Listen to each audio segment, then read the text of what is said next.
ឈប់នឹកនេះនោមឈឺសាគេជាមនុស្សដែលបងត្រូវយកចិត្តថែរក្សា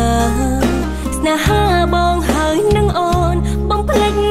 អើយអូសន្យាមិនទេ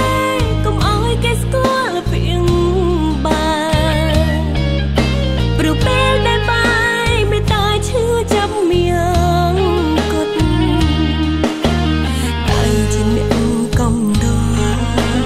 ចង់ខត់ក៏មិនបានហូរខ្សឹងអង្គពីប្រាណព្រោះស្រឡាញ់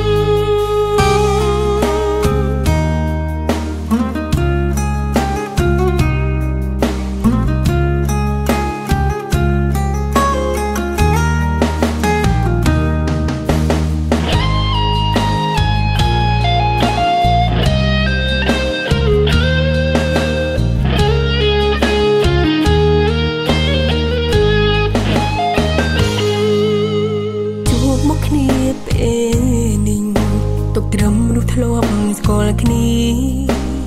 គួរតែឈប់នឹកនេះនោមឈឺសាគេជាមនុស្ស